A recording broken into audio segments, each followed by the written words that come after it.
महादेव। अयोध्या में राम जन्मन गोकुला के भीतर, गोकुला के भीतर हो। बहिनी के कई तरल भी समाधत, सुपवा चोरा मेनी, सुपवा चोरा मेनी हो। भल कैलू ये के कही भल कैलू अउरू से, भला कैलू अउरू से भल कैलू हो।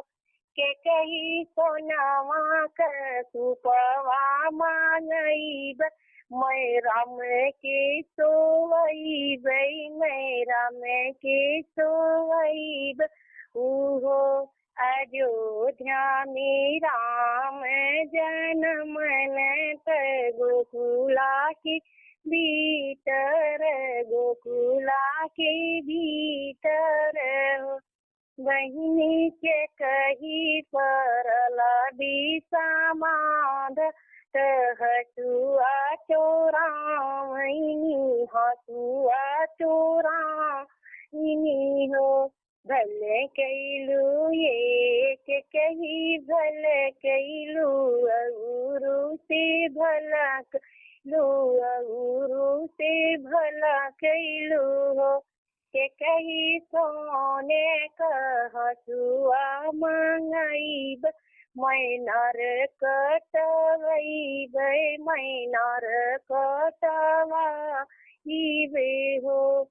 अयोध्या में राम जन्मन गोकुला के भीतर, गोकुला के भीतर हो।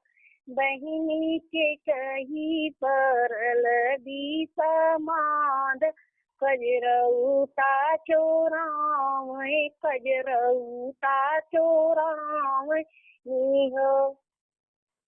भले कैलू ये के कही भले कैलू अउरू से भले कैलू, अउरू से भले कैलू हो। के कहे सोने का कजरऊता मांगईब, मैं राम के कजरा लगईब, मैं राम के कजरा लगाईबे हो। जय श्री